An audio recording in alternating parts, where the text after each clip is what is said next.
that Matthew's saying people ought to sin. No, I'm not saying that. What's the answer to my question? Did you hear my question? No, maybe I missed your question. Yeah, so I'll repeat the question. Maybe you can answer it this time, right? Does God permit sin for the sake of a greater good? God permits sin, whether he can use it for the greater good, but he could also use the good they have done for a greater good as well. So he can take sin both for the of sake of a greater good, right? Well, he could do both, so not necessarily just. I didn't ask whether he could do both. I said he permits sin for the sake of a greater good, right? If there's an I option, didn't ask about whether it's an option. I asked, does he permit sin for the sake of a greater good? Yes or no? Answer the question. Yes or no question. The question does he permit sin for the sake of a greater good? Why do you just keep talking? Here's the question. I want a yes or no. Yes. Does he permit sin for the sake of a greater good? Yes or no? Why does he keep talking? I just said yes. Can you not hear? Yes. So then the sin ought to be done, right? No, because it's for the sake of a greater good, right? Could have equally done good for a greater. It's for the sake of a greater good, right? So it ought to be done, right? He permits the good for the greater good as well. Well, why not just have? The person is still choosing here. If you're saying why not just only permit the good? Then you're implying it ought not to be done. It could be ought not done. I don't get it. Why not just permit the good action? Well, he does. He permits both. That's the whole point. Yeah, but why not just permit the good action? Do you understand the distinction? Judge and bring his wrath upon the evil doer. Yeah, so that means it's for the sake of a greater good. So is the good a sake for the greater good. Yeah, so the point is, now, there's no pro toto evil. It's all pro toto good, right? So evil. Yeah, if it's pro toto good, what it means to say, that something, what it means to say that something is pro toto good is that it ought to be done. So if sin is a pro toto good, everything that shut up while I'm talking. Shut up while I'm talking. Okay. Tell me what the. Is somebody going to mute him while I'm talking? Continue this conversation. I'm tired of him over talking me. Is he going to keep talking while I'm talking? Yes, he probably is. Is he going to keep mute him? Matt. Yeah. You need to be cordial in this conversation, okay? You said everything is pro toto good. What it means for something to be pro toto good is it ought to be done, right? Sin occurs, therefore it's a pro toto good, therefore it ought to be done. So you're saying that sin ought to be done. People ought to sin. Yeah, that's not what there's the demonstration. He left anyway. That's fine. No, he was probably moved. He moved down. They can't answer the question. They will always find a way to evade and not answer because for whatever reason they think the answer undermines their position. And it doesn't. It doesn't even necessarily in this case. Yeah, I would like to represent Matt if I may, Jack. That's not what he was saying.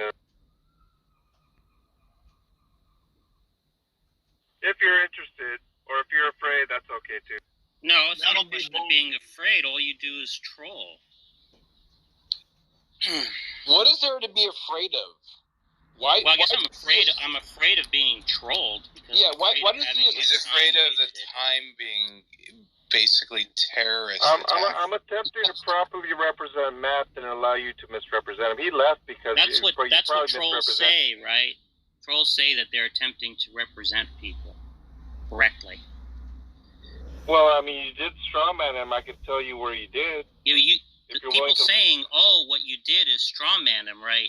If a troll says that, it probably means the opposite, right? Well, I mean, if you want to just claim that I'm a troll, if you think your ad hominem is going to somehow refute how is it an ad hominem? Reason that I did not even provide. An ad hominem argument? No, if you think an attack is going to somehow preempt how is an it an argument attack? that never even provided. It's not an attack. I'm not attacking. I'm trying to tell you where you strawmanned him. John, that's what you keep. That's what's in dispute. Are you going to permit me to tell you where you strawmanned him? You can say whatever you want. I'm just not interested in engaging with trolls. Okay, that's fine too. You don't have to. I'm not trying to force it. Oh my God, you just sound like Darth though, Jack. Yeah, thanks, Godless. Troll number 2.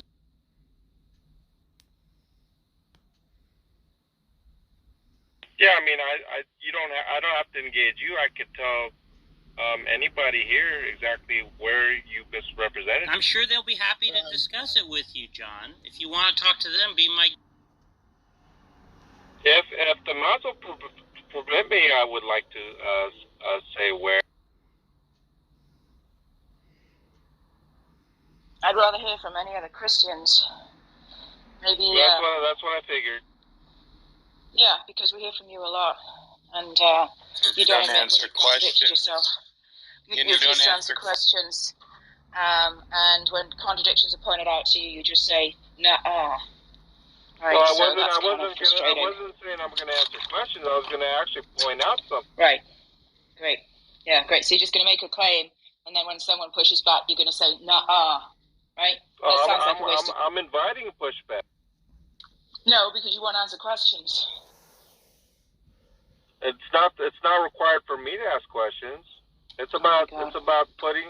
It's about assertion. It's about you just want to make a claim. You want to make a claim, and when you want to make a claim, and when someone pushes back, you want to make a claim, and when someone pushes back, either in the form of a statement or a question, you're going to say nah. That is why it's impossible to talk. If somebody provides a cogent rebuttal, well, then I would reply to that as well. Yeah, no do you remember what the P and not P was? Dialogue. Do you remember what if you will notice last night's the discussion with Danny, my goodness, I had a great discussion with Danny because we actually had a discussion. Danny said you contradicted yourself.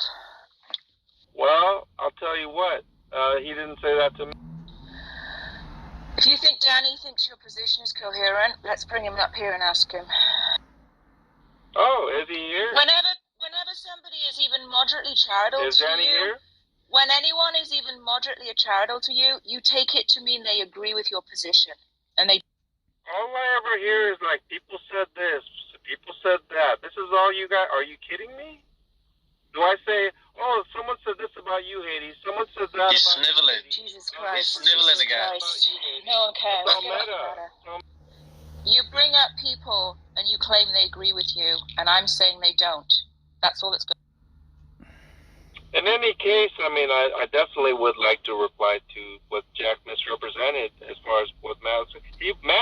Matt was so angry. There's gotta be some of the people who disagree with this argument, right? That we could talk to. He wouldn't even let Matt speak.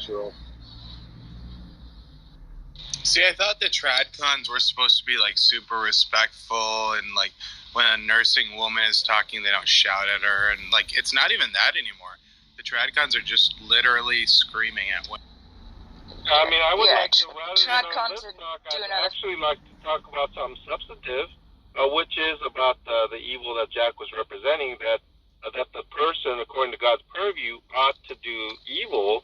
And Matt was certainly not agreeing with that, and I can tell you why. He would obviously reject that God is saying to the agent that he ought to do evil. That's ridiculous. He commands. Can I guess why? Can I take a guess why? Because the Bible says because not Jack to. is disingenuous. That's why. No. Why you shouldn't sin, right? Matt's because justification. All things considered. Yeah. Sorry, Jane. It's just that the Bible. That's all Matt's got. He just says, "Well, the Bible says otherwise." I'll engage Jane if you want to. John, I know you're desperate to keep talking. Engage, or if you want a white knighter, that's a different story. No, I can't. Let's talk to Jacob, because all you want to do is keep talking, and you'll say anything, so we'll keep talking to you, right? The desperation is palpable. So why don't you just take a break and we'll talk to someone else? Yeah, Matt's Jacob, in his room right now. I can hear you. Okay. Go then. Go then. Goodbye. Okay. Well, have fun with the echo chamber. Yeah, go to yours. See, he says anything. Echo chamber. It's like a child. When his response was, Daddy. That's all he's doing. His response Wants was attention. His Why response. Me, Jordan?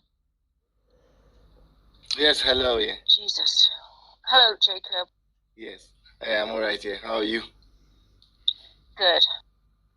Okay. Yeah, I was following the discussion about when John was trying to maybe defend against, like, whether God actually about killing, like if a man gets killed, is it like God's prescriptive will or descriptive or those terminologies? I thought if you used Jesus as an example, that would be stronger, because John is able to say, well, God just permitted him to.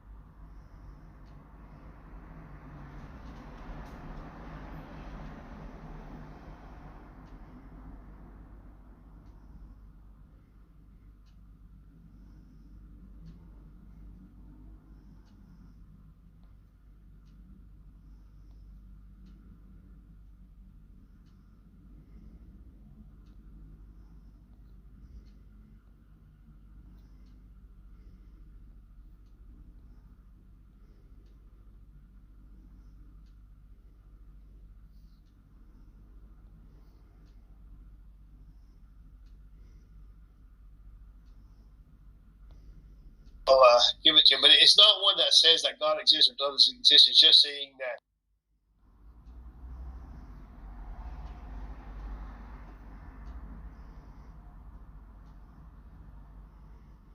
This was what was supposed to happen. So it's kind of like, it's not optional. It's not like, oh, I permitted you to kill, but you don't need to kill. You had to kill Jesus for it to work. And that shows where God is actually orchestrating evil and actually having it as part of his plan, I don't know how they're going to get out. Yeah, they'll just say, it was good to allow the killing of Jesus, but the people who killed Jesus were doing evil. I mean, it's the same with the shooter. It's the same with anything. Yeah, I guess they could say that, but I think they're able to usually say how optional the random shooting was, that either that happened or not, God will still achieve his plan in another way.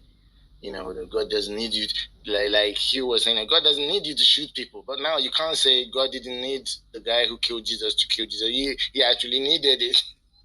Because they actually have a verse in the Bible saying, well, the demons and the devil didn't know what they were doing. Had they known, they wouldn't have killed Jesus, because killing Jesus actually led to the salvation of many. So the killing of Jesus is a little bit different from a random killing. Because a random killing, you could argue, well, God permitted you to do it, but you don't need to do it. Even if you didn't do it, it's still all right.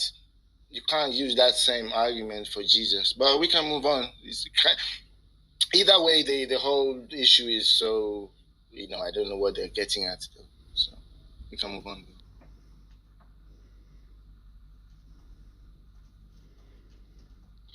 Did you get a puppy, Haiti? No, it's my brother's. Cool. Clubhouse has been stuck on the problem of evil for weeks. Let's talk about something else. Can we finally declare them defeated? Well, they don't even really know what it is. It's almost not fair.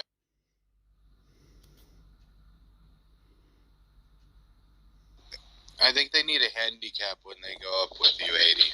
It's honestly, it's not fair. Yeah, well, if you don't know what the argument is, you don't have to refute.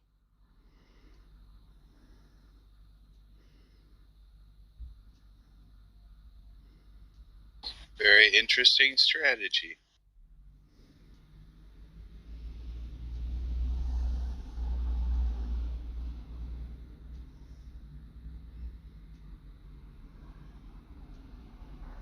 Is the premise of the room that the logical problem from evil actually succeeds? Because that's still debatable, it goes back and forth and stuff like that. Of course, if it really did succeed, then the argument would be over, everyone would just go home. But I think they've got tricks up their sleeve. They've got the parents ones you're talking to may not know how to do it, but it's kind of like it does run into problems, But then there's always lots of excuses you can make when you're making like a hard claim that, this logical problem of evil actually really debunks God, fully. You're always going to run into problems. I think something more moderate, more probabilistic is more reasonable, in my opinion.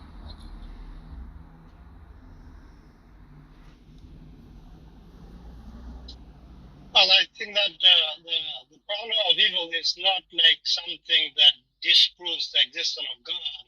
I think it was constructed in order to show that there is contradiction between God's properties, that the omniproperties, that if God has these properties, then he cannot exist, because there will be a contradiction between all of these.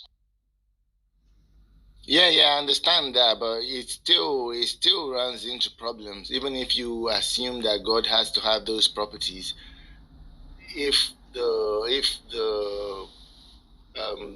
atheist assumes the burden of proof, they're not going to be able to follow it through to the end. Because they'll have to defend that there couldn't be any possible reason why God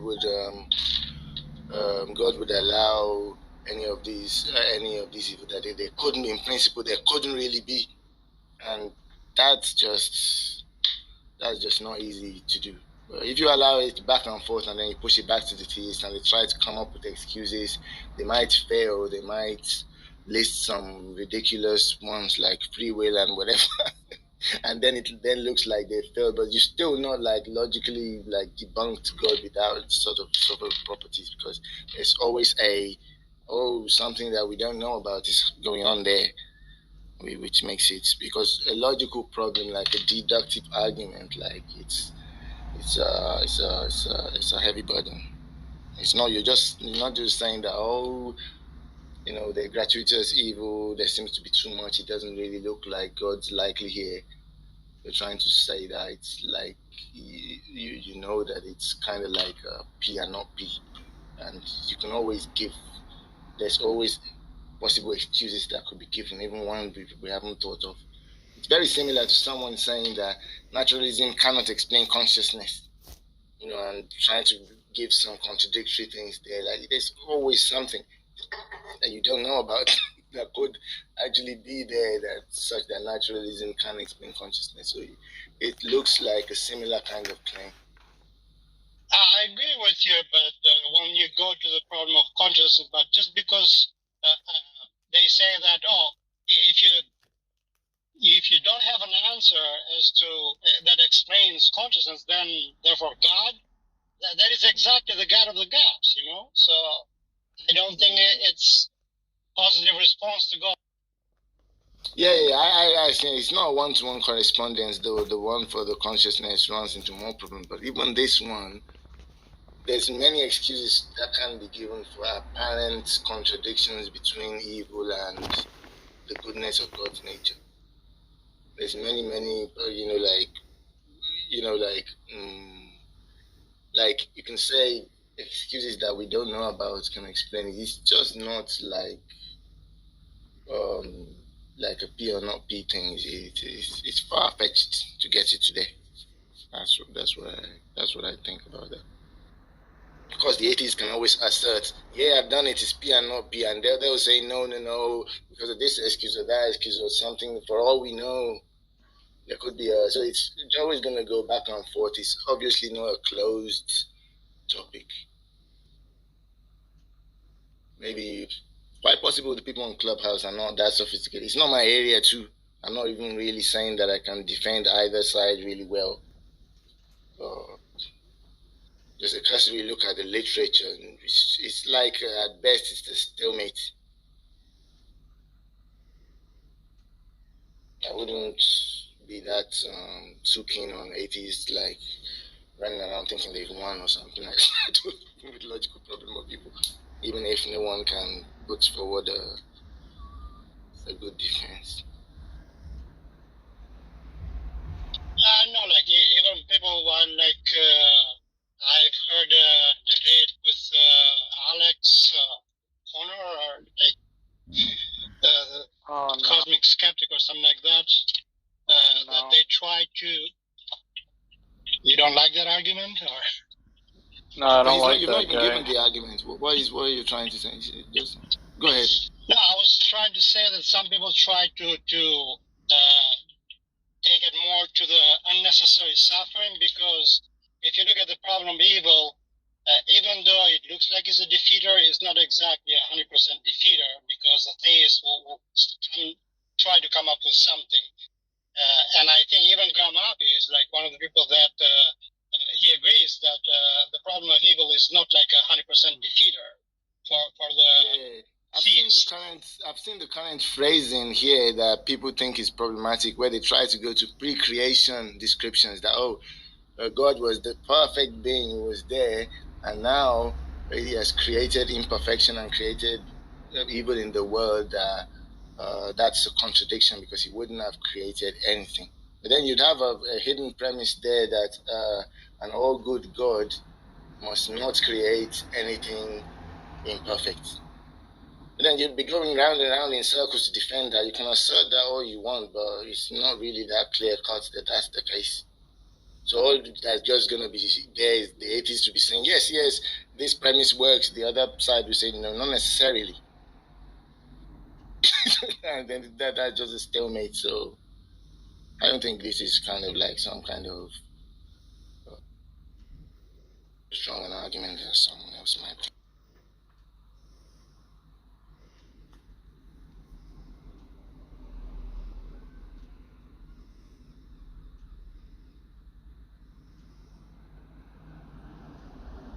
But even from the theist point of view, that they don't have like a defeater for this either, because you have people like John Lee and Matt Adams that are trying to define evil as good in order to make the problem of evil go away. Yeah, but that's because they're Calvinist and stuff like that. That's not the only way to go. There are other ways to go, or at best, they can start reducing some of God's properties as well with skeptical theism and all these other things, and then it gets into a big spiral where you have to fight that one separately. You know, because it's very tricky what omniscience, omnipotence, and all those things really mean. How you can define them in order for them to not be like a bankrupt concept right out of the gate. Like, sometimes some of these things need to be refined. Some people define omniscience without foreknowledge, because they might say, well, in principle, the stuff that hasn't happened yet is just like as contradictory as someone as a maximally powerful, an all-powerful being trying to lift a stone heavier than trying to. Sorry to interrupt you there, Jacob. Just one sec, Jacob. We've got Biscuit. He's a Christian of some sort, and I don't know, Biscuit, if you've heard Garth's pro tonto argument against evil, but maybe there can be a discussion because we have got a theist here, so that might be helpful. If you want to, of course. Yeah, he can talk if he wants to. Yeah, what's up? I'm not sure if I'm familiar. Yeah, probably somebody wants to present this logical problem of evil the way you want to present it, because I'm not really sure how it's presented in this particular. I'm on a walk this right particular now, discussion so of today. If there's wind in my microphone, I apologize. And I'm on a walk right now. Yeah, your volume is a bit low. Yeah. You're coming through a bit low, yeah. I don't know if Darth is around and he wants to do it. If you haven't heard it, then it might be of interest. Or Jack's version, or whichever, right? And you can respond to it. Just put your mic closer to your mouth. I think it sounds like you're quite far. How about now? Does it sound a little better? It's marginal. Low. Yeah, it's marginally better, not much. Maybe you have to just talk loudly. Imagine you addressing a crowd or something. Is that better now? Yeah, we were probably on speaker mode or something. Yeah, now it's good. Now you're muted, though. Yeah, I'm just waiting for the problem. Yeah, we need somebody to provide the problem of evil the way that you want to provide it. Well, Biscuit, do you hold to omniscience, omnipotence, and omnibenevolence? Yes. I think so, yeah. And by omniscience, do you include foreknowledge? By omniscience, I mean all knowledge. So you include knowledge of the future? No, God wouldn't know the future because there is no future. The future is a human construct. Then I don't think the argument applies to your concept. Oh yeah, that's what was I could be wrong. What I was about to say. Well, I don't know. Maybe Jack would say Mackey's argument would it apply to someone who doesn't believe God knows. It's not that God doesn't know the future. Like, God understands that human beings have a concept of future through which we have.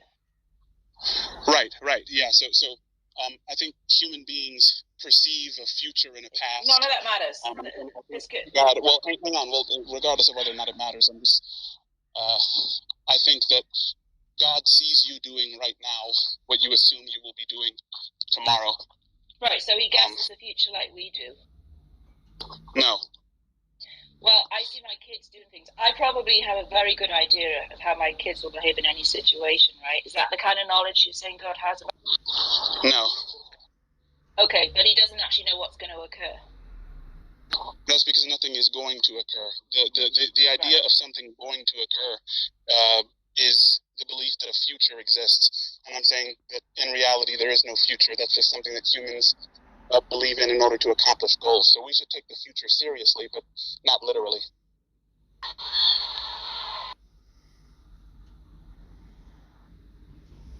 Do you think that there are things that are evil in a way in which, all things considered, they ought not be?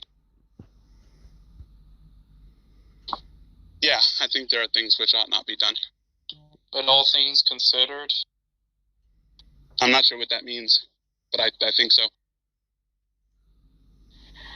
All things considered just means, like, in the totality of things, that thing is morally impermissible, right? There's no reason for why it ought to be done, and there's no reason as to why it ought to be permitted by any morally rational. No, I don't think that's the case. Those types of evils exist? Yeah, I think that all evil is an attempt at some good. It's a sloppy attempt and it's a twisted attempt. But I agree with I think it's Aristotle and Nicomachean Ethics that every action and every thought is the attempt at some ultimate good, even though it may be in a twisted or misguided way, which is what we call evil. And then that just means that all the evils... Well, I mean, in that case, if you're just saying that evil is somehow conducive towards the greater good, why would you even call that evil, right? Yeah, like I didn't say evil was conducive to the greater good. I said evil was an attempt at the greater good. But God permits... I mean, yeah, it's an attempt, but nevertheless, God commits it because he knows that that thing is going to be conducive towards his ends, right? No. God doesn't know anything in the future because there isn't a future. God sees things happening. That's all. I didn't say anything about the future, though. I'm just saying that God knows in the present, right, or whatever it is, that he's permitting evil to occur because it's conducive towards a greater... I don't know that God would see that it's conducive toward a greater good because the term toward implies an end, which implies a future. Okay, look. So, I mean, apparently, if the future doesn't exist from your view, then God doesn't have any, let's say, ends. Like, he actually doesn't have any ends. What he just has is just thoughts about, like, what's permissible in the now, or what's not permissible in the now, right? Yeah, I don't think that's true either. I think that God has a nature, and that nature is what human beings fundamentally are. So in Genesis, it says that God breathed into Adam, and Adam became a living being. So Adam was essentially God breath. So I believe all human beings at their essence, for the thing without which they would cease to be themselves, is God breath. I don't understand. We are disassociated. I don't understand when you say association, which is God. Yeah, when you say that the evil in question, right? All the evils that exist are somehow for like some good, right, in mind, which is what you said earlier, right? No. Now what you said now, you did say earlier that all the evils that exist are for some like greater purpose or good or whatever you said. No, I think you're mishearing me. So let me say it again, because it's easily confused with theists often say that God permits evil for some greater good in the future. I don't believe that. I don't necessarily reject it, but I don't hold to it. So what I say is something similar but different in an important way. What I believe is that human beings, when they commit what the majority of human beings call evil, they're attempting at some good. So it's not for the greater good. It's not God recognizing that there's a good behind all evil actions. It's not even the human being doing it. Well, then that's just compatible with saying that God doesn't permit evil for a greater good because there's no greater good, right? So I disagree with that too. I don't know that that's a. Okay, so then now, but then you just said earlier that there's no such thing, right, as like a greater good, because that would imply a future, and the future doesn't exist, like under your conception of God, right? Well, there can be a good. So what are you saying here? There can be a good right now, and there can be a greater good that exists in the same present. A greater good doesn't imply a future. Okay, a greater good. Greater good can imply a quality of good. So there's a greater good than giving the homeless guy $10. Yeah, great. Let me assume that. Let me just assume that he permits the greater good, and the greater good is in the present. Okay, then what you're saying there is that he permits it because he has a good reason to do so. And if he has a good reason to do so, then obviously he thinks that permitting that thing is because that thing in question is instrumental towards the greater good, right? Which just indicates that you believe that the only types of moral properties that exist are just instrumental to God, and there's nothing really that's categorically evil from your perspective. I think that what you've essentially done is concluded certain inferences from a straw man. I don't. It's not a straw man. You just admitted that God permits evil, right, for the greater good, and the greater good is in the now. It's in the present. I never actually said that. You said greater good, and then I tried to give an example of why a good can be greater without a temporal span of time. And then you went on to But why are you bringing in time? Look, if you think that God permits the evil, right, then it's not the case that what he's permitting in that instance, all things considered, ought not to be done. So you're just admitting there that what he's permitting isn't categorically speaking evil, right? It's actually instrumentally good that he permits that thing to occur because it's conducive towards his ends. Yeah, I don't think that God has ends. So I don't know what God you're talking about. Well, I do know what God you're talking about. You're talking about some, classical, traditional Christian deity that has hopes and dreams and desires. And that's fine, but it doesn't. Well, man, I don't understand. Do you think that God is an agent, either in the analogical or univocal sense? You'll have to unpack that a bit more.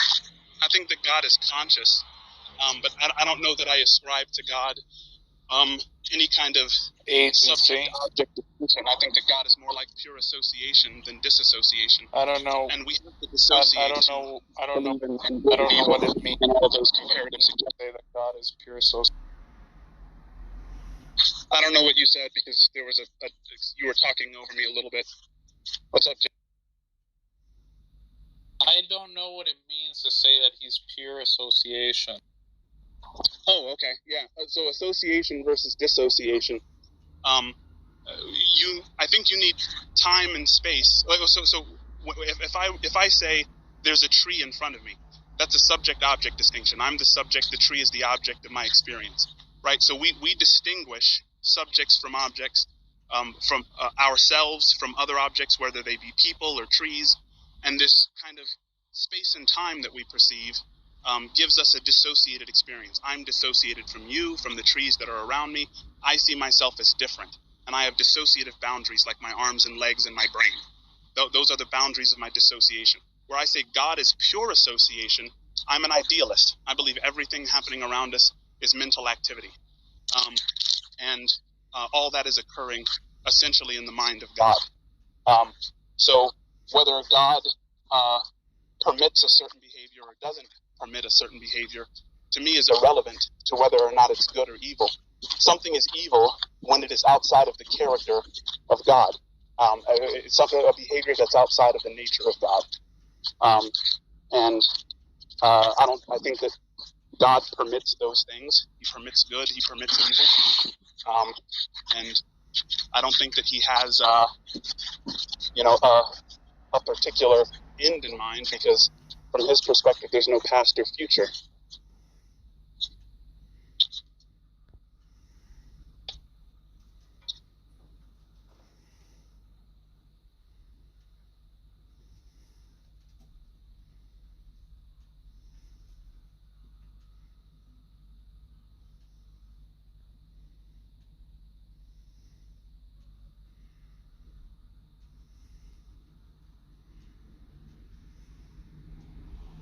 Can anyone hear me?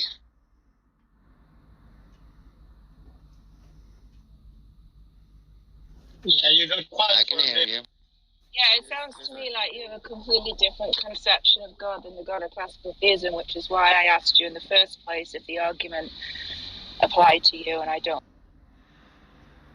Yeah, but Biscuit, has your God got like an afterlife or something like that? Is he gonna punish anybody? Is there annihilation?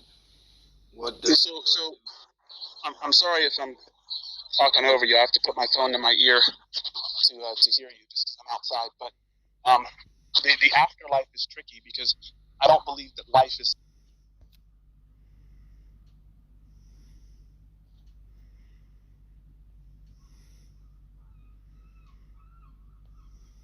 I think we can think of it as me being loving and patient, wanting him to actually correctly represent what James and I were saying, and he demonstrated multiple times the unwillingness to do that. So there, I made a judgment call that he was no longer to be part of the conversation, and he got moved to the gulags, and that was it. Yeah, Daniel, I think Matt expressed long suffering, but then there was a point where the great Matt Adams had said it is enough, and he cast Dex out from his presence. He sort of cast him out like a leper. Righteous indignation.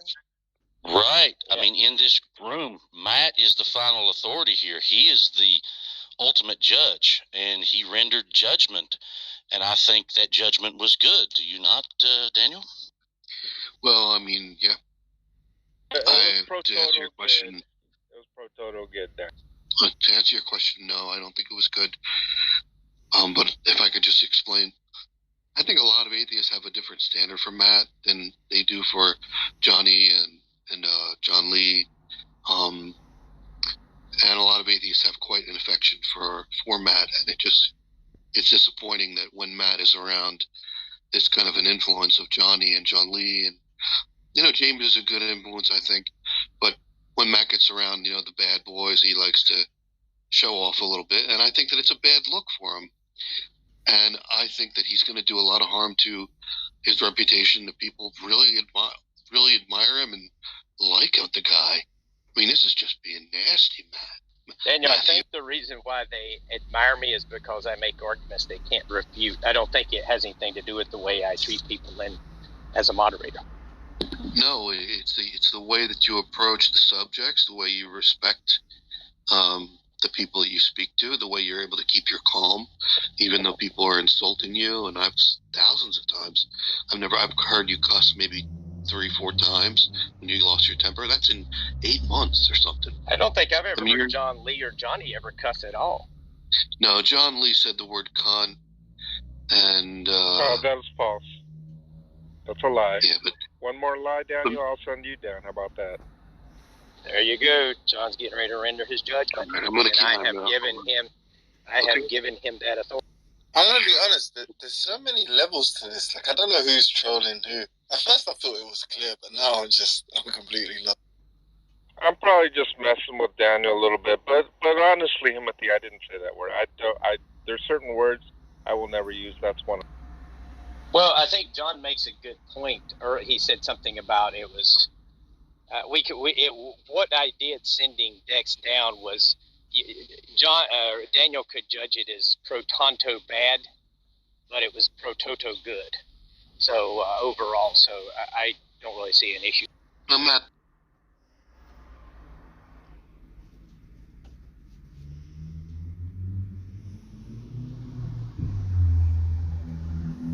If I was raped, well, then fine, enlightened. If that's how you think, no, is that how you go about the world? Is that how you act amongst other people on this planet? No. I'm just asking. Okay, so then why don't you? Why don't you go around raping people then?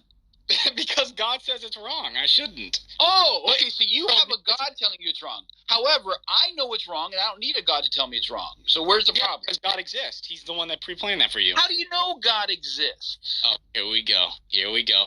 How do I know God exists? Due to his revelation.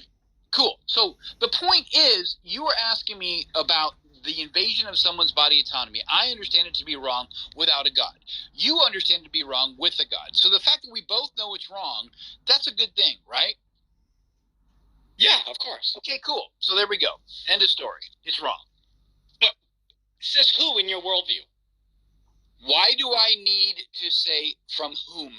Why can't I agree from me as an individual with a critical thinking brain, understanding the rights of individuals' body autonomy, that I wish it not happen to me, therefore I am not going to wish it upon someone else? Why do I need someone else to tell me that is morally just or morally unjust? Because in your worldview, since there is no God, since in the not God world, everything's technically molecules in motion. Think about this, James. Therefore, everything is technically pointless besides you making your own destiny. But then eventually you just end up dying, and the people that you knew that you supposedly inspired on and to leave good impression on end up dying, and then you're completely fucking forgotten.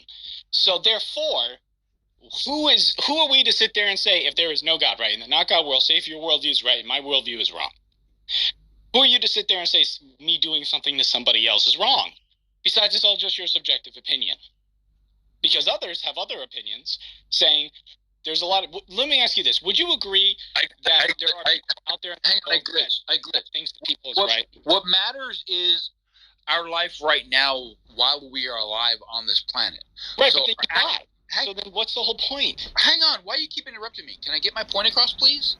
Okay, when we die, it doesn't matter. However, our memory lives on who those are still alive. And then they end up dying, and then you're completely... Right, and that memory dies. However, the point is, while we are alive, what we do matters. There's meaning and purpose in that. And that's all that matters. Who says? What do you mean there's meaning? We as sentient creatures say what matters. So we die. So then and what's the point of that? So yeah, we die. So what? We die. Yeah, we die, and then we just what I'm saying existing, and then the what I'm people saying fire die. What I'm saying is while we're alive it matters.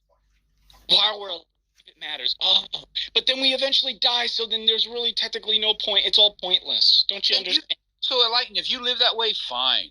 That's okay. I don't live that way. No, I'm not saying I live that way. I'm just saying in your worldview, this is why you're garbage. Because in that sense, my worldview is what? Garbage? Yes. Why would you throw that out there and say my worldview is garbage? Why?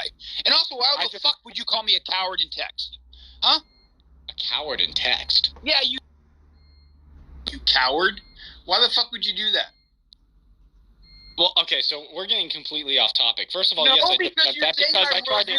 No, because you're attacking my worldview. You're attacking me as an individual. So now I'm attacking you back. I'm not attacking no. you. No. You know James, what? Fuck off. James, calm down, dude. Yeah, okay, run away. See, this is what atheists love to do. They like to sit there and run away because they know he knew that what I was getting at. He knew that I was crushing his fucking pathetic worldview. Okay, and so he runs away and he gets upset, and then he talks about something that I sent him a message. Okay, because do you know how many times this guy has constantly trolled our group and has swore at us and everything like this? So I don't want to hear it. Oh, because I called you a coward over text. Please. You have said far worse things to me, but it's all good. I forgive you anyways. Okay, anybody else who wants to come up who is afraid to defend their worldview? Max, come on up, man.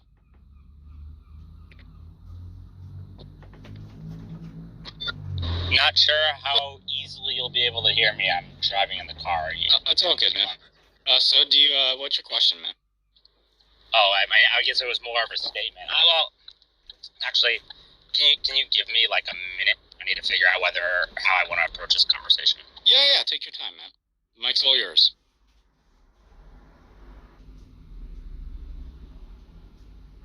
Just let me know when you're ready.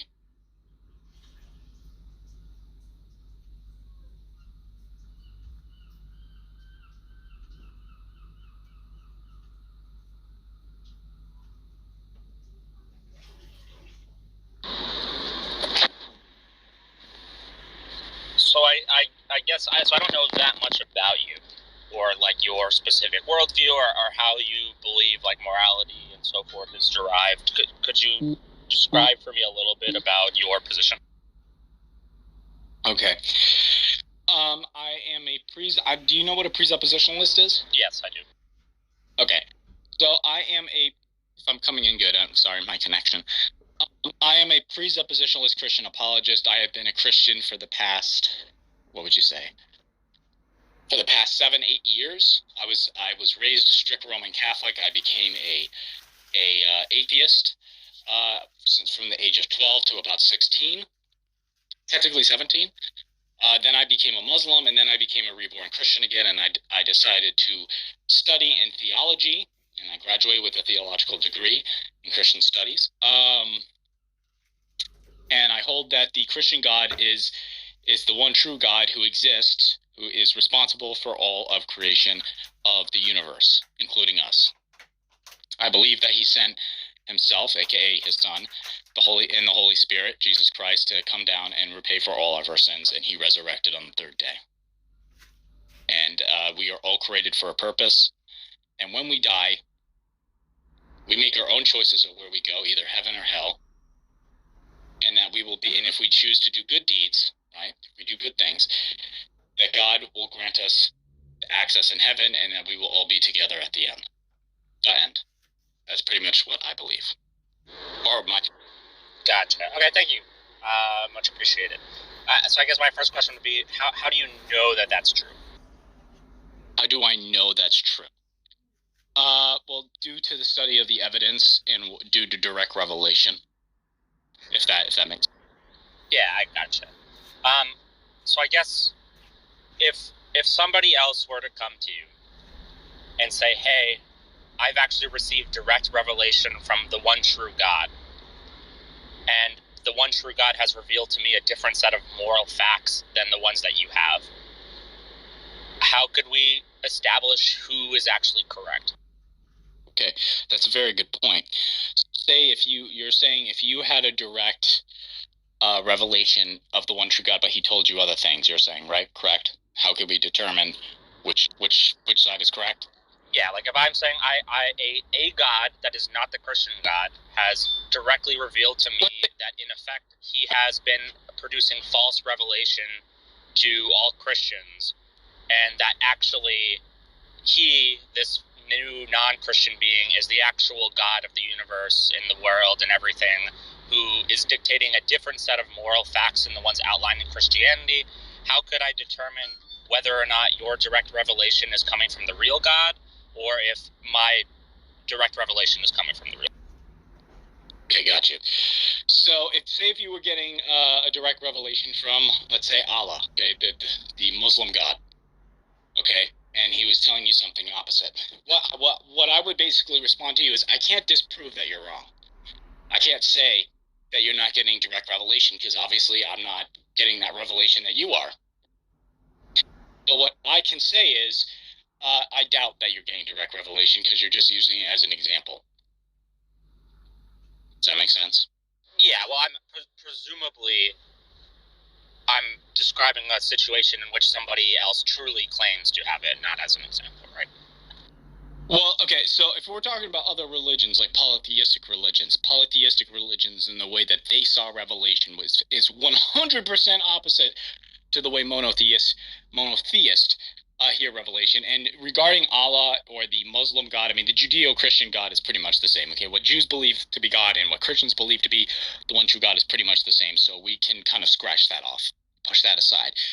Now, if you want to talk about polytheism, the many different polytheistic religions, all of those religions practically took from because they did not understand the way weather systems and things work, so they replaced God with it, aka the God of the gaps. Now, I understand that you may be saying, well, aren't Christians doing the same thing? Or monotheists are doing the same thing? And we would say, no, we are not saying we don't understand how thunder works, therefore God is the one that's responsible for thunder. Or Thor is responsible for thunder, and he's banging his hammer against the sky, and that's what causes thunder. We're not saying anything of that. We're saying God is responsible. Okay, we're not arguing from what we do not know. We're arguing from what we do know due to his direct revelation to us, not only through the Bible, but even to the people of modern time. Okay? and I would even say even vast majority of religions, even polytheistic ones, even mention and reference the Bible, especially the Old Testament. Obviously, the New Testament didn't exist, but the Old Testament, which is the Tanakh only, many polytheistic religions kind of copied off of it. And I can even send you a video of the case of ancient monotheism, that monotheism existed prior, before polytheistic religions did. And a lot of the ancient monotheistic religions, before Judaism and Christianity, if it was even thought of, have the pretty much close similarities to the God of the Bible. Does that make sense? And I can even send you some sources on that if you don't, in case you don't trust what. No, I can believe what you're saying. But that's actually not quite what I'm like describing. So I'm not even saying it needs to be a religion in which it's already existing in the world, right? I'm just saying I have received direct revelation that is actually, the direct revelation reveals to me that this real God is actually falsely directly revealed. Sounds like you're trying to give me reasons that are not direct revelation, right? You're trying to convince me with non-direct revelatory arguments, right? Well, all I'm saying is when we're talking about direct revelation, where there's different types of direct revelation. It's not always just revealing himself to people. Yeah, I understand that. I understand that. Well, just the way that the earth is and everything works. Yeah, I know, and all of that would actually be pointing to my specific God, right? He's directly revealed himself through the same fashions that you have, but he's revealed that he's a different God than Christianity. He's a different God from Christianity. Well, like I said, I can't disprove that you're wrong, but I don't believe you because I think you're just using that as an example. No, listen, I totally am using it as an example, but I'm using it as an example to demonstrate that direct revelation is not a useful determining factor for what is true.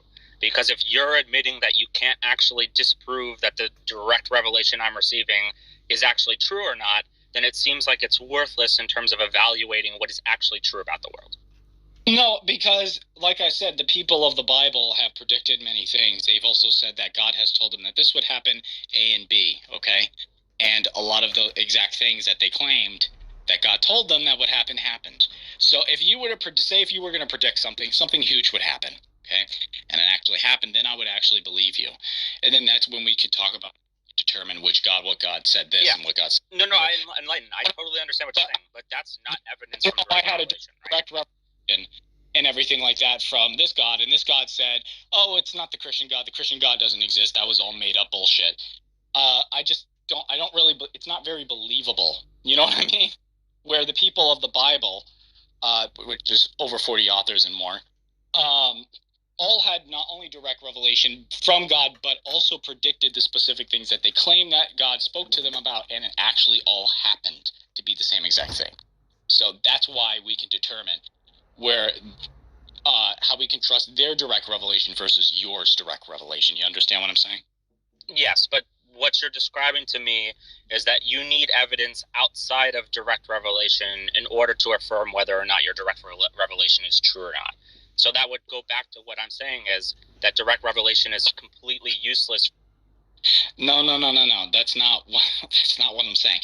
I'm saying when we look at direct revelation, it's not evidence outside of direct revelation. It's just if the revelation that they're claiming is actually true, coming to life, that's prophecy or whatever like this, then that's how we would determine which revelation, the direct revelation, is true and which one is actually not really direct revelation. It's all in your mind or whatever like this. So that's what I'm saying. It has nothing to do with evidence outside of direct revelation. There's no such thing as evidence outside direct revelation. It's just which revelation is actually true and which revelation is actually not really revelation. It's all in your mind. So, or a product of your imagination. So that's what I'm saying. Yeah, but you're demonstrating which direct revelation is true by pointing to things that are not. That you're demonstrating. So just to be clear, I agree with you that, like, in terms of prophecy, they're receiving that through direct revelation. I understand what you're saying. But what I'm trying to say is to demonstrate that their direct revelation is true, you're pointing to things like them predicting things correctly, which is itself not direct revelation. It is a correct prediction based off what they're saying to be direct revelation, right? Or in this case, what is direct revelation? Do you understand what I'm saying? I mean, yeah, I see what you're saying, but at the same time, it's not evidence. You just keep on saying it's evidence outside of direct revelation. It's evidence within revelation. Okay, it's not outside of it, or it has nothing to do with that. I think we might be saying the same thing here, because I agree with you that it.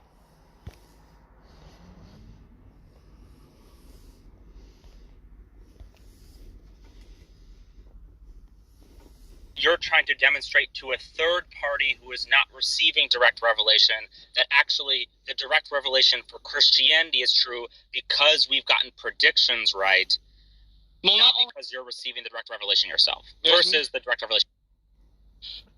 Right, but the direct revelation is more believable.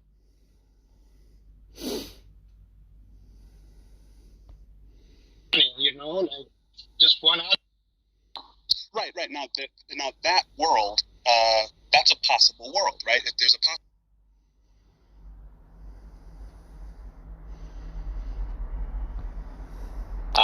This time I wasn't for some reason. I don't know why. But usually when I do the James is Tired debate on his show, I have actually been able to see comments in the chat. I guess it was just however it was set up.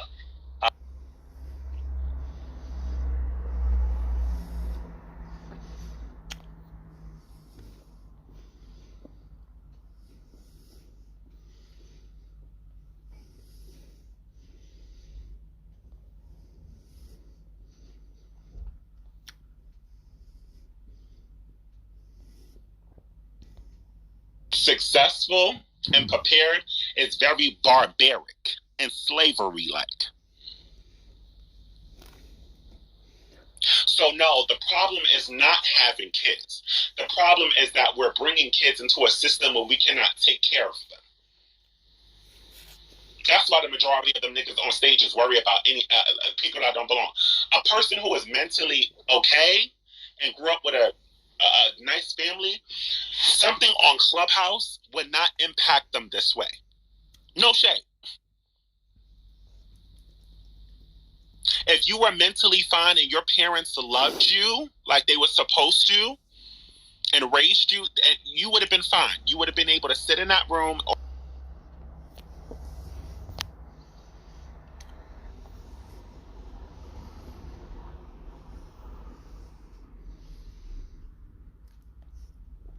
If I didn't have the free choice to do it, it would be a worse world. And then I think your retort would be, well, there is a possible world in which you do make the free choice to do the right thing. And then my retort is, in actualizing that world, you limit the freedom, which activates morality. All right, well, let's get clear on what you agreed with this notion that this is the best possible world, right? What do you mean by that? Is morality included in that valuation? Yeah, so when I say that this is the best possible world, I mean when you roll the dice on freedom, and I think that's what you have to do. When you say freedom is part of a world, you have to deal with the effects of that freedom. You can't say, okay, here are a bunch of different worlds that include freedom, and I'm going to choose the one where everyone freely does this. That frustrates the freedom. So when you roll the dice on freedom, that freedom which makes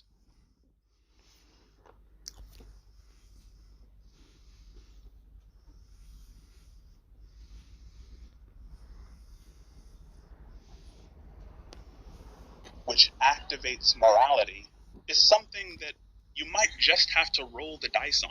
It might not be something that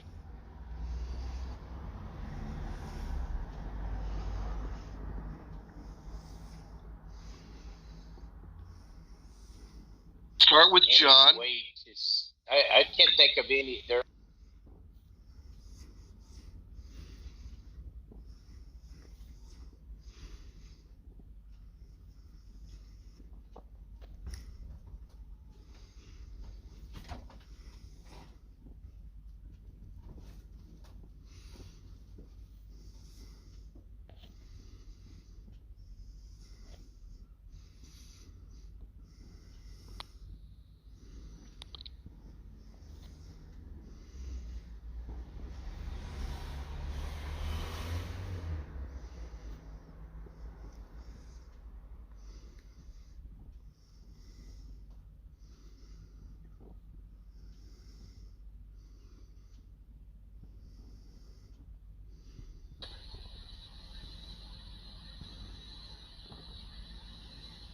Hey, Pete.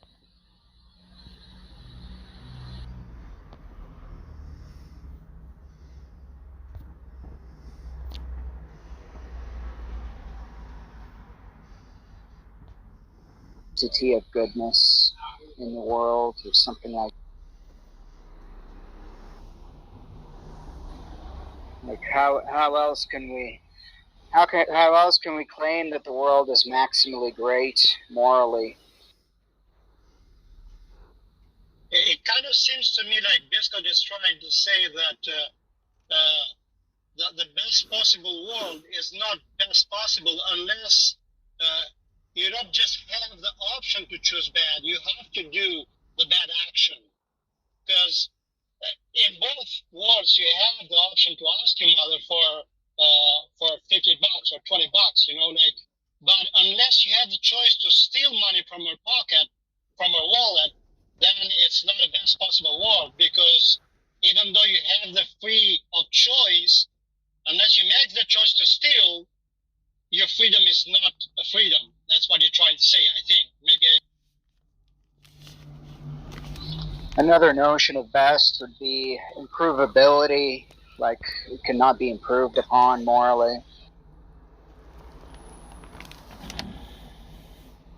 So suppose, look, the point is, if we're saying that this is the best possible world, and morality is not a factor, then what would we mean if we say that something ought not be done? It seems that whether something is done or not done, then we're still achieving the best. Well, I haven't found a way to... Hang on. Sorry, I'm still on a walk out here.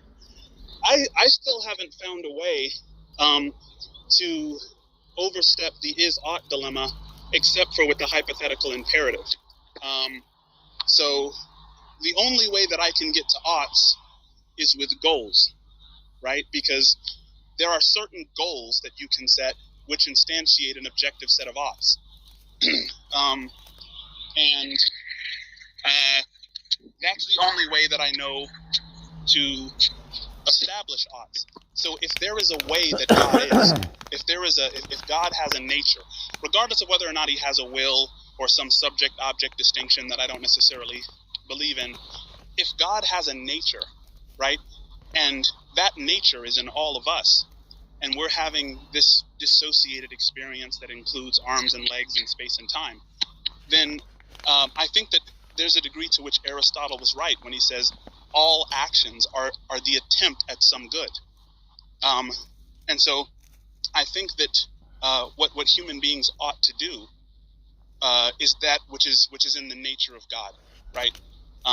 And there's lots of theologies attempting to bear out what the nature of God is. But I hope I'm not missing. No, I get it. Like God is the standard of how we ought to act. Could I bring in an argument that I feel like the argument is kind of weak, but I can't tell where, and so I'm going to defend this argument, and I need you or somebody else or anyone else in the room to poke holes in it. My wife was trying to poke holes in it all morning, but it's Anselm's ontological argument, which essentially suggests that the greatest conceivable being must exist, and so so I would start premise one by saying, and let's say if you agree with this, existence is a prerequisite for greatness. Would you agree? I think existence is a prerequisite for greatness. So nothing that is great lacks existence. You have to have self-identity in order to be great. So suppose I had a great cup. Does that mean the cup has to exist? Yes. Yeah. So existence is a prerequisite for greatness. Yeah. So you can't call something great if it doesn't exist. So and what this would imply then, right, And it's kind of strange. I was having a conversation with Timothy this morning, and I said, who's stronger, like the Incredible Hulk or my 17-month-old daughter? And he said the Incredible Hulk. And I said, but my daughter actually exists. And so is she, because of that actual existence in the real world, stronger? Because here's the thing, like the Incredible Hulk conceptually can lift up a semi-truck, but so can my daughter conceptually. As long as we're not talking about reality, then she can do the same thing. I can imagine her lifting up a semi-truck. I could actually imagine her being stronger than Incredible Hulk. What if she's as strong as Thanos with all the rings, right? So conceptually, she's just as strong, but in reality, she's stronger because she can lift up an egg, and he doesn't exist. Sure. So I guess we just want to be careful not to like beg the question and smuggle in something being the case by making it a property of existence, right? By making it be a property of greatness. But do we agree with the first premise so far that existence is a prerequisite for greatness or the other properties of that matter? Apparently not, right? Because like the Incredible Hulk is the strongest, right? You know, like if suppose there's some superhero that's the strongest, right, and therefore the most greatly strong. Then that doesn't mean that they exist, even though it's still true that they have the greatest strength in the comic book universe. Right, but if I were to say Barack Obama is stronger than the Incredible Hulk because Barack Obama can conceptually do what Hulk can do, but he can really do what Hulk can't do. Right, so then we're saying... Where does my logic fail? Because I can create a fake Barack Obama universe where he can do even crazier things than the Hulk can. But the difference is Obama exists in reality, and Incredible Hulk can't walk over that breach. He has to stay in fiction land. If you're invoking the Incredible Hulk, right, aren't you asking to judge him on... it's kind of like an internal critique, like you're granting that he does exist in that universe. And if your daughter existed in his universe, he would be stronger than her. Right, but she can't, right? Like I can write a story where she's more powerful than him, and that story is just as valid as his story. It wouldn't be canon. It wouldn't be canon, so no one would accept it. Well, sure they would. I mean, even if...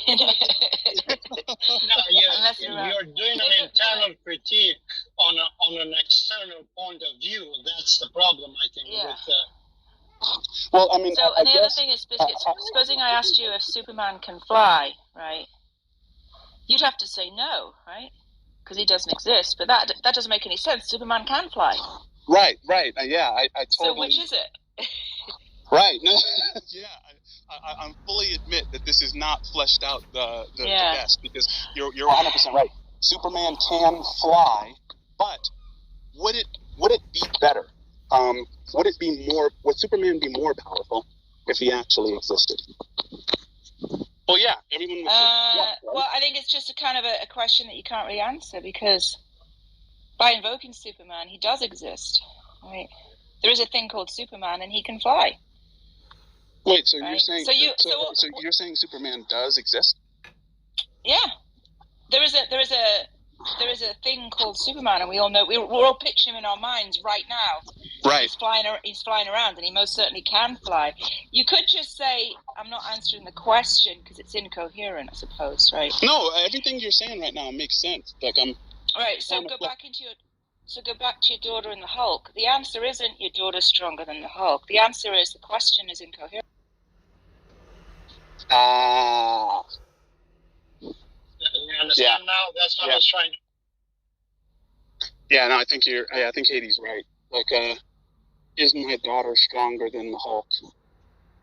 You're kind of shifting the goalpost in between that question, right? You're saying, is she stronger in reality than he is in reality? He doesn't exist in reality, so it's like, It's not really. Yeah, you have to both be in the same universe, I suppose. But it still does seem like we should be able to say that existence is a prerequisite for greatness. I just think maybe the question wasn't right. But yeah, I mean, why don't we just grant that and keep going?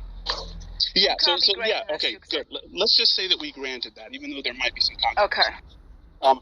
Existence is a prerequisite for greatness is premise 1. The greatest conceivable being must exist is premise 2. Now that one I know is going to give some controversy, but it follows directly from premise 1.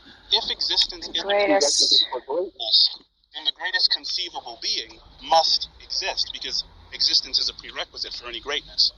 So if you're imagining greatness, existence is a contingent. Yeah, okay, keep going. And then premise 3, the greatest conceivable being is God. Conclusion, God exists. So by the greatest conceivable, remember, the greatest means existing, so the existing conceivable being must exist? No, it's the greatest conceivable being. But you're just defining that as God. You just define remember that the greatness equals existence, right? So the greatest existing conceivable being must exist. Well, the greatest conceivable being must exist. Yeah, that's premise 2. But again, in greatness has to contain existence, right?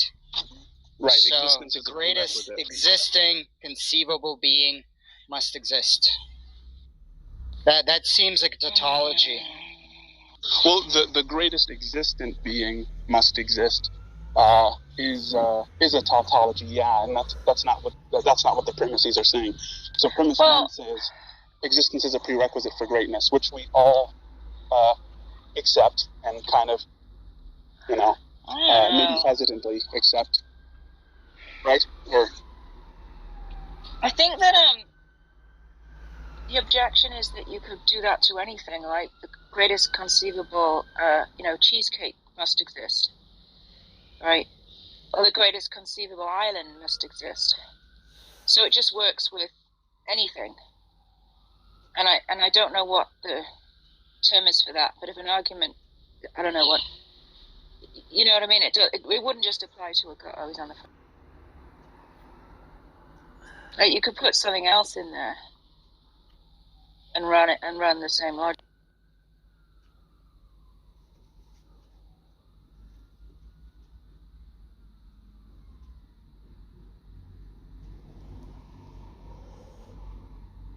Sorry, I was away for just a second.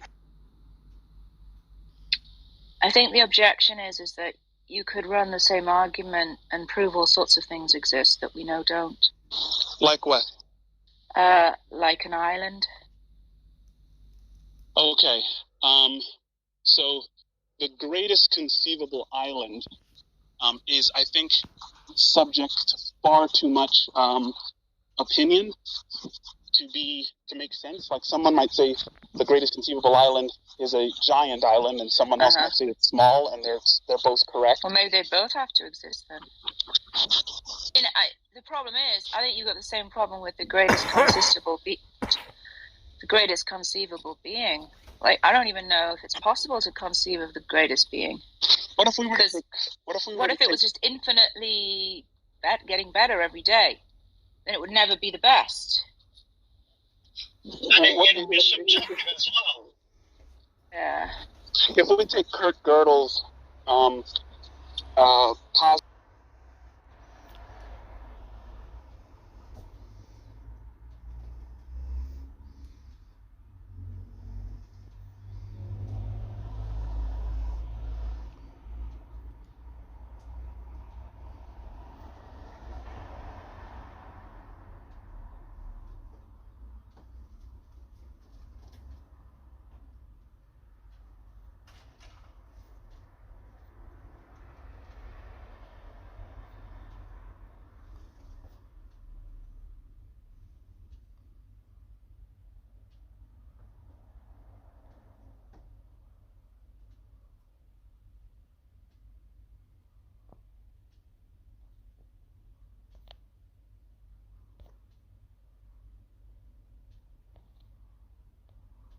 And that's a terrible breakdown of Kurt Gödel's ontological argument, but his ontological argument is extremely complex, and I think that, you know, the study of logic in the 20th century is essentially the study of Kurt Gödel's solutions.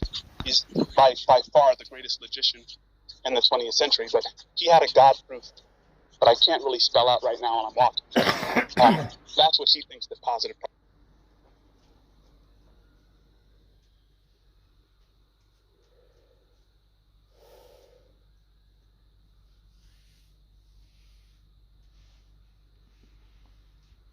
And I think that even like when you try to put it in general terms, like the greatest conceivable being, it has to be contingent upon a human imagination. You know, like how far can a human go on his imagination in trying to construct this greatest being? Like what kind of properties can you attach to this being in order to make it the greatest?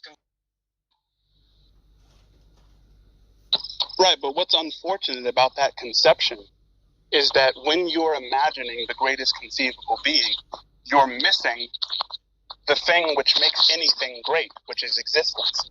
So it would be very strange for me to, if someone were to say, think of the greatest conceivable being, right?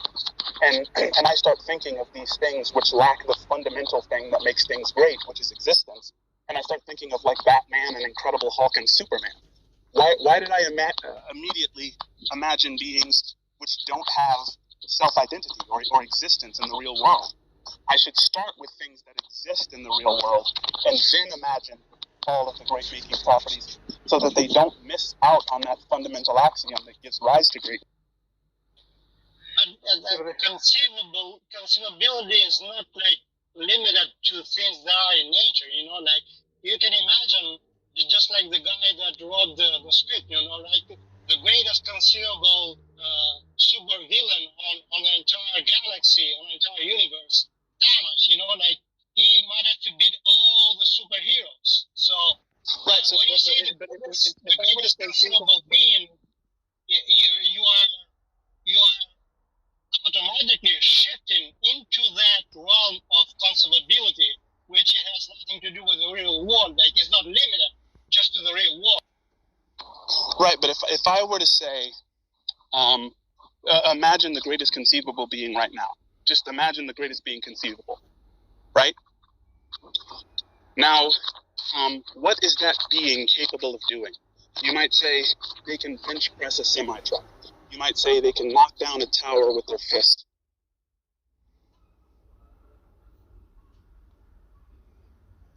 I thought I was agreeing with you. Are you saying it's not their fault? Well, I'll say it this way. Whatever behavior wolves does, they're responsible for their actions. And so if they were to devour another animal, well, that's what they did. What are you? They're not responsible for being wolves, though, are they? True. They're